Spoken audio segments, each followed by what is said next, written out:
Experience your dream retirement life for a day. Ananya's Nananani Homes, Coimbatore. பட்டாசுனா அது 1 kg குட்டி Japan crackers. Online bookings open on 90% offer. அர்த்தம் beer அடிப்பீங்களா? இல்ல இப்போ வேணாம். அப்ப அடிப்பீங்க. யார் ப்ரப்போஸ் பண்ணா இந்த பத்தில? நான். சரி, அவங்க ப்ரப்போஸ் பண்ணாங்க அப்படிங்கிறப்போ ஓகே நம்ம ஏத்துக்கலாம் அப்படிங்கிற மைண்ட் செட் உங்களுக்கு எப்போ வந்துச்சு? இல்லைங்க, நான் எனக்கு வேலை வெட்டி இல்லை, காசு இல்லை, அப்போ ஒரு பீஸ் வருது. இப்போ ஒய்ஃப் சிவரஞ்சனியை பிடிக்குமா இல்லைனா வந்து ஏடி சிவரஞ்சனியை பிடிக்குமா? எது அதிகமாக பிடிக்கும்? படைப்பாளி சிவரஞ்சனி வந்து ஒரு இண்டிபெண்ட் உமன். அந்த உமனை தான் நான் நேசிக்கிறேன். அந்த உமன் தான் அந்த அடையாளமே. தாலி கட்டுற அந்த உமன் பெரிய சம்பவமா போச்சு. என்ன மாதிரி ஆச்சு? அது நாங்க ஒரு மாதிரி வித்தியாசமா பிளான் பண்ணி அது ஒரு மாதிரி யூஸ்வலா பண்ற மாதிரி அந்த ஒரு மண்டபம் எடுத்து அந்த மாதிரி பண்ணல. ஒரு ஒரு ஓபன் ஸ்பேஸ்ல அந்த மாதிரி இவர் யோசிச்சு பாரு, காட்டுக்குள்ள போயிட்டு அந்த பல காலத்து மரங்களை வச்சு ஒன்று பண்ணலாம்னு கிட்டத்தட்ட அப்படிதான் நடந்துச்சு. அது ஒரு மாதிரி ரொம்ப பரபரப்பா போய் கிட்டத்தட்ட அது ஒரு ஷூட்டிங் மாதிரி தான் ஆயிடுச்சு கடைசியில.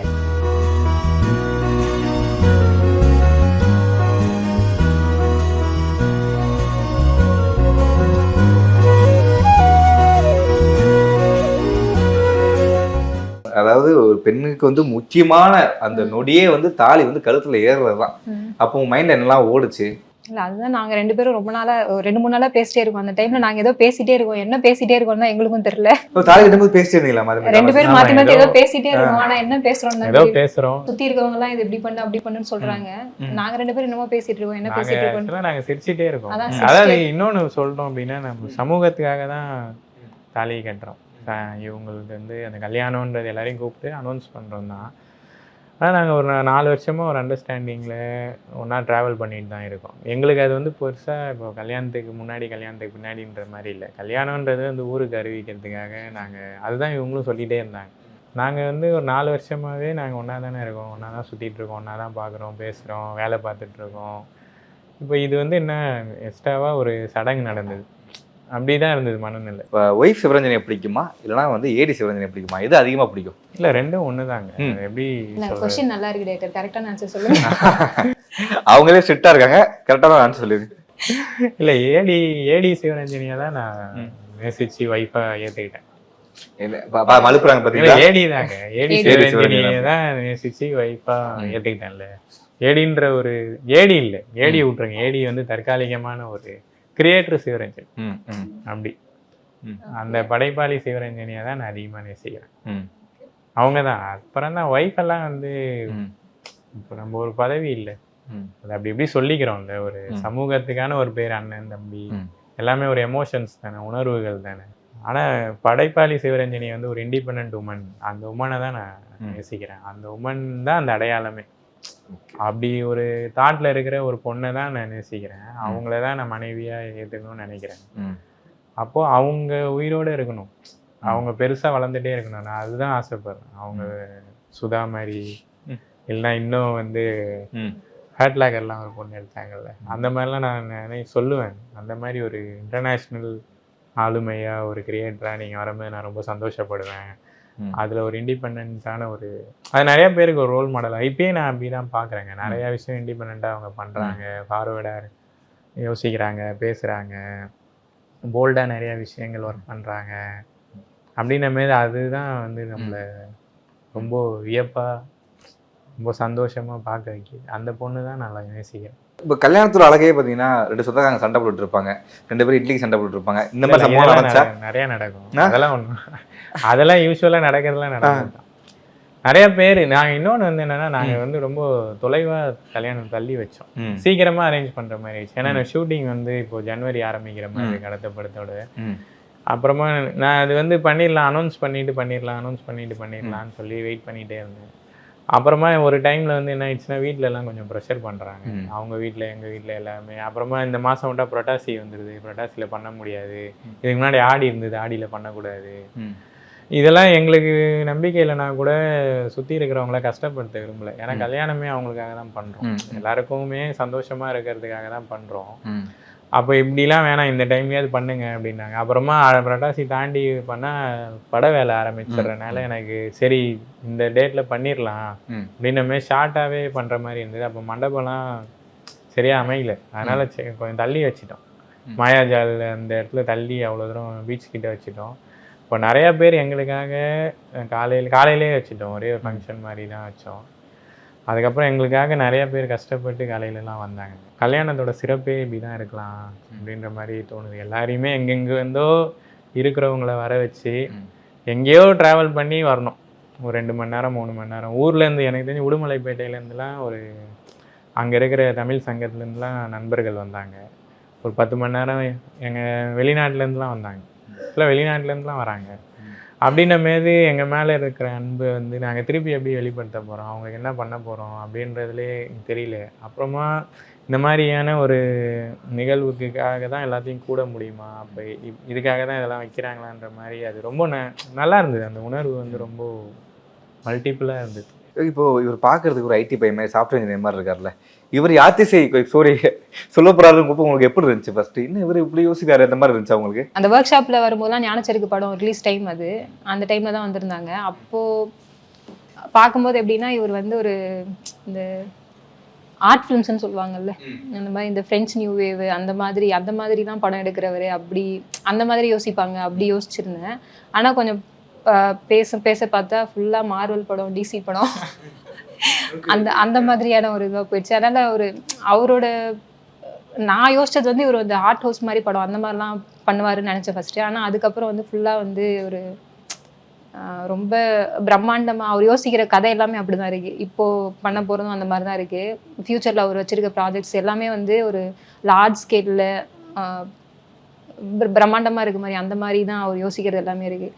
அதனால யாத்திசை சொல்லும்போது அது படம் இவர் எடுக்கிற யோசித்தாருங்கிறப்ப உங்களுக்கு ஒரு ஆச்சரியமா இருந்திருக்கும்ல? இல்ல ஆக்சுவலா எனக்கு அப்படிலாம் இல்ல. அவர் சொன்னாரு, எனக்கு தெரிஞ்சு அதுல இந்த எலும்பு, அந்த மாட்டோட எலும்பு அதெல்லாம் பண்ணி கொடுத்துருப்பாங்க. எனக்கு தெரிஞ்சு அந்த டீம்ல ஃபர்ஸ்ட் போய் அந்த எலும்பெல்லாம் எடுத்துட்டு வந்து நான் தான் எடுத்துட்டு வந்தேன். சுடுகாட்டுக்கு போய் சுடுகாட்டுக்கு நாங்க என்ன யோசிச்சோம்னா எலும்பு கூடு தலை வேணும்ன்ற மாதிரி பேசிட்டு இருந்தோம். அப்போ இவங்க விழுப்புரத்துல இருந்தாங்க. சரி இருங்க நான் பாக்குறேன்னு சொல்லிட்டு இவன் நேரா போய் சுடுகாட்டுக்கு இவங்க தம்பியை கூப்பிட்டு போய் சுடுகாட்டுக்கு போனோம். அதுக்கப்புறம் ஆனா அங்கெல்லாம் இருக்காது இல்ல, அது தெரியல. ஆனாலும் ஒரு ஆர்வத்துல போய் அங்கெல்லாம் தேடுறது. அந்த யாத்திசையில மெயின் கேரக்டர்ஸ் கழுத்துல எல்லாம் ஆயுதம், அதெல்லாம் இவங்க ஹேண்ட்மேடு தான். ஓ அப்படிங்களா? அதை ரெடி பண்ணி ஸ்டார்டிங்ல இனிஷியலா ஃபர்ஸ்ட் எடுத்தோம். அதுக்கப்புறம் பசங்க பண்ணதெல்லாம் சொல்லவே முடியாது. அந்த மலை காடு அதெல்லாம் யோசிச்சே பார்க்க முடியாது, அப்படி ஒரு ஒர்க் பண்ணானுங்க. ஸோ அவனுங்களோடது தான் பயங்கரமாக இருந்தது. நீ சொல்லுங்க, 2023 ஏப்ரல் 21 உங்களுடைய படம் வெளியாச்சு. அப்போதான் அந்த காதல் மலர்ந்துச்சா? இல்லை காதல் 5 வருடமா எனக்கு தெரியும். எனக்கு இதுக்கு முன்னாடி நான் ஃபெஸ்டிவலுக்காக ஒரு படம் பண்ணியிருந்தேன் ஞானச்சருக்கு. அந்த படம் முடிச்சுட்டு இந்த ஃபெஸ்டிவலுக்கான வேலைகள்லாம் அந்த பயணம்லாம் இருக்கும்ல, அந்த காலகட்டத்தில் நாங்கள் ஒர்க் ஷாப்லாம் கண்டக்ட் பண்ணிட்டு இருந்தேன். பாலு மகேந்திராவில் ஒரு ஒர்க் ஷாப் பண்ண மாதிரி தான் இவங்கள மாணவியாக வந்திருந்தாங்க, அந்த ஒர்க் ஷாப்புக்காக வந்திருந்தாங்க. அப்போ தான் அந்த பழக்கம் ஏற்பட்டது. அதுக்கப்புறமா எங்களோட ட்ராவல் பண்ண ஆரம்பித்தாங்க. சினிமா மேலே அவங்களுக்கும் ஒரு அதீத காதல் இருக்குது. அவங்களும் டைரக்ட் பண்ணணுன்ற மாதிரியான ஒரு மோட்டிவில் தான் இருக்காங்க. அப்புறமா அப்படியே உதவி இயக்குனராக சேர்ந்து அப்படி வேலை பார்த்து பார்ட் டைமாக அவங்க உதவி இயக்குனராக இருக்காங்க. முழு நேரமாக வங்கியில் வேலை பார்க்குறாங்க, அதிகாரியம். அந்த மாதிரி தான் அப்படியே செட் ஆயிடுச்சு, சிங்க் ஆயிடுச்சு. என்னோட நாவல்லாம் அவங்க தான் இந்த ப்ரூஃப் ரீட் பண்ணுறது, எடிட் பண்ணுறது, இம்ப்ரூவைஸ் பண்ணுறது, இது எல்லாமே அவங்க தான் பார்த்துக்கிட்டாங்க. அப்படியே ட்ராவல் தான். எப்போ வீட்டை எதிர்த்து கல்யாணம் பண்ணியா இல்லை வீட்டில் அப்படிலாம் இல்லையா? எதிர்க்கிறதுக்கான தேவையில்லை, இல்லை நம்ம எல்லாம் தான் ப்ரூவ் பண்ணுறது. இல்லை இருந்தாலும் இப்போ ஒரு நிறைய விஷயம் போயிட்டு இருக்கு பார்த்தீங்களா, ஜாதி மறுப்பு, திருமணம், அந்த மாதிரி நிறைய பிரச்சனைகள் போயிட்டு இருக்கு. அந்த மாதிரி வீட்டில் இருக்காங்களா இல்லைனா இல்லைப்பா சேர்ந்துக்கோங்க பாருனாங்களா? அந்த மாதிரி எந்த பிரச்சனையும் வரல. நீங்க எப்படி சொன்னீங்க, நான் ஒருத்தமா லவ் பண்றேன், கட்டி வச்சா கூட கட்டிவீங்க அப்படி சொன்னீங்களா? எப்படி? இல்லை அப்படியெல்லாம் இல்லை, அது ரொம்ப ஒரு இயல்பா தான் போயிடுச்சு. ஒன்றும் கல்லூரி காலத்துக்கு அதெல்லாம் நினைச்சிருக்கீங்க? அப்படி கிடையாது. ஆக்சுவலா நாங்க படிச்சு முடிச்சுட்டு இவரு டைரக்ஷன் அப்படி அவரோட இதுல வந்துட்டாரு, நான் படிச்சு முடிச்சுட்டு வேலைக்கு போயிட்டேன். ஸோ அதனால ஒரு நம்பிக்கை இருந்தது எங்க மேல. அதனால எதுவும் பெருசா ஒரு எதிர்ப்புலாம் ஒன்றும் இல்லை, நாங்க சொன்னா அவங்க புரிஞ்சுக்கிட்டாங்க. இப்போ 2 கிரியேட்டர்ஸ் இருந்தாலே அந்த இடத்துல வாக்குவாதம் கண்டிப்பா ஏற்படும். அப்படிதான் உங்களுக்கு ஏற்பட்டிருக்கா? இது படம் சம்பந்தமாவோ? இல்லை ஏற்படுங்க, அதெல்லாம் ஆரோக்கியமான ஒரு இதுதான். அப்படிதான் அதை எடுத்துக்க முடியும்ல. எல்லாமே சிங்க் ஆகி டேஸ்ட் எல்லாம் ஒன்றா இருக்க மாதிரி தான் ட்ராவல் பண்ண முடியும். ஆரோக்கியமான வாக்குவாதங்கள்லாம் நடந்துகிட்டே இருக்கும். அது தேவையில்லை, அதுதான் அடுத்த கட்டத்துக்கு நம்மளை கொண்டு போவோம். இப்போ சினிமா நோக்கி ஒருத்தர் போய்கிட்டு இருக்காரு அப்படின்னா உங்களுக்கு லவ் பண்ணவே ஒரு ரொம்ப பயமா இருக்கும். நம்ம ஜெயிப்போமா மாட்டோமா அப்படிங்கிற ஒரு கன்ஃபியூஷன் ஸ்டேட்டஸ்ல இருப்பாங்க. அப்போ நீங்க லவ் பண்ணிருக்கீங்க அப்படிப்ப எதை நினைச்சு நீங்க ஸ்ட்ராங்கா முடிவு? இல்லைங்க, லவ் பண்ணுன்ற லவ் இல்லைங்க, எங்களோட டிராவல் தான் காதல். அப்படிதான் அது. இலக்கு வேற காதல் வேற அப்படி இல்லை, எல்லாமே ஒரு கட்டத்துல ஒண்ணா ஆயிடுச்சு. என்னோட கனவு வேற, அவங்க கனவு வேற இல்லை. அவங்களுக்குமே சினிமாவில் ஜெயிக்கணும், சினிமா விட்டுறங்க, ஏதோ ஒன்று சாதிக்கணும், ஒரு பெரிய இலக்கு அடையணும், இயல்பாக மற்றவங்கள மாதிரியான ஒரு வாழ்க்கை முறையில் இந்த மேட்ரிக்ஸ் லைஃப்பில் மாட்டிக்கூடாதுன்றது அவங்களுமே தெளிவாக இருக்காங்க. அது 2 பேர் சேர்ந்து முன்னேறது தான். அப்படி தான் அது. அதில் வந்து காதலுக்கு தனியாக கவனம் செலுத்துகிறோம், அப்புறமா சினிமாவுக்கு தனியாக கவனம் செலுத்துகிறோன்னு இல்லை. அவங்க சுமையாக இல்லை எனக்கு. அதுதான் அது வந்து அவங்க சேரும்போது இன்னும் பலமா இருக்கு, இன்னும் வேகமா ஓட முடியுது. அந்த மாதிரி தான் அதை எடுத்துக்கலாம். இப்போ யார் ப்ரப்போஸ் பண்ணா இந்த படத்துல? நீங்க தான் ப்ரப்போஸ் பண்ணீங்க. எப்போ உங்களுக்கு தோணுச்சு நம்மளுடைய வாழ்க்கை துணைவர் இவர் தான் வந்து நம்ம கண்டிப்பா கல்யாணம் பண்ணி ஆகணும் அப்படின்னு எப்போ தோணுச்சு? எந்த பாயிண்ட்ல தோணுச்சு? இல்லை அதான் அந்த மாதிரி பர்டிகுலரா இந்த டே இந்த மொமெண்ட் அப்படி சொல்றதுக்குலாம் இல்லை. அதான் இப்போ ஒர்க் ஷாப்ல பாக்குறோம், அதுக்கப்புறம் அவர்கிட்ட ஏடியா ஜாயின் பண்ணணும்னு சொல்லி கேட்டேன். அப்பெல்லாம் நான் பேங்க்ல ஒர்க் பண்ணிட்டு தான் இருந்தேன். பட் ஆனா ஏடியா ஜாயின் பண்ணணும். நீங்க ஒரு லேடி லொகேஷன்ல தான் இருந்திருக்கீங்க, பேங்க்ல வேலை பார்த்துட்டு அதுக்கப்புறம் அப்படியே சினிமாக்குள்ள வந்திருக்கீங்க. இந்த பேர் என்ன எப்பயுமே ஃபாலோ பண்ணுது. Okay okay. அது மாதிரி வந்து அதான் ஒர்க் பண்ணணும். அதான் இவங்க ஒர்க் ஷாப் வரும்போது கூட ஒர்க் பண்ணணுங்கிறது வந்து முடிவு பண்ணிட்டேன். ஏடியா ஜாயின் பண்ணணும், ஒர்க் பண்ணணும். ஆனா வேலைக்கு போயிட்டே இருக்கேன். ஸோ அது எப்படி எனக்கு பேலன்ஸ் பண்றதுன்னு தெரியல. ஸோ அப்போ பேசும்போது அதான் இப்படி எனக்கு இன்ட்ரெஸ்ட் இருக்கு ஒர்க் பண்ணணும்னு கேட்கும்போது, சரி நீங்க கூட ட்ராவல் பண்ணுங்க, ஒர்க் பண்ணுங்க, நீங்க வேலைக்கு போயிட்டே இருங்க, அது நம்ம பார்த்துக்கலாம் அப்படின்னு சொல்லிட்டுங்க.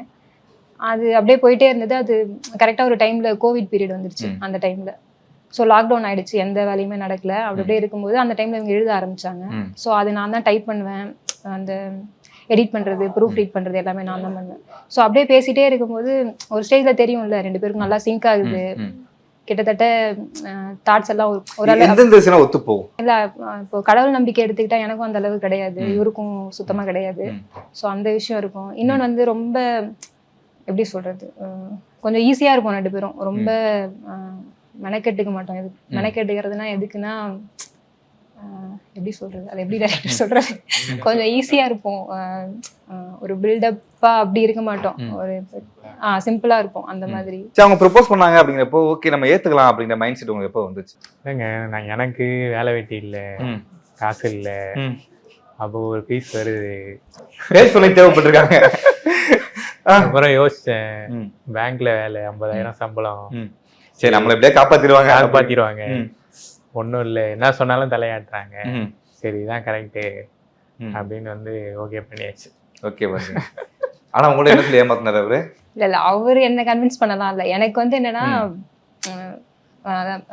இப்போ நான் காலேஜ் முடிச்ச உடனே வந்து எனக்கு சினிமாவில் ஏதாவது கோர்ஸ் பண்ணணும், போகணும், அந்த மாதிரி ஒரு ஐடியா வந்து வீட்டில் சொல்லும்போது கண்டிப்பா அதுக்கு சப்போர்ட் பண்ணனா என்ன சொல்லுது, அவங்களுக்கு ஒரு பயம் இருக்கும்ல எப்படி போறது என்னன்னு சொல்லிட்டு. அதனால அந்த டைம்ல விட்டுட்டேன். நான் இவரை எப்படி பார்ப்பேன்னா, நான் என்னெல்லாம் பண்ணணும் எப்படி இருக்கணும்னு நினைச்சனோ அந்த மாதிரி அவரு அச்சீவ் பண்றாரு, அந்த டிராவல்ல இருக்காரு. ஸோ அதுவே எனக்கு ஒரு பெரிய எப்படி சொல்றது, நான் எப்படிலாம் இருக்கும்னு நினைச்சனோ அவர் அப்படி இருக்காரு. ஸோ அந்த ஒரு இதுதான். Experience your dream retirement life for a day. Ananya's Nananani Homes, Coimbatore. பட்டாசுனா அது 1 kg குட்டி Japan crackers. Online bookings open on 90% offer. Beer அடிப்பீங்களா? இல்ல இப்ப வேணாம். அப்ப அடிப்பீங்க.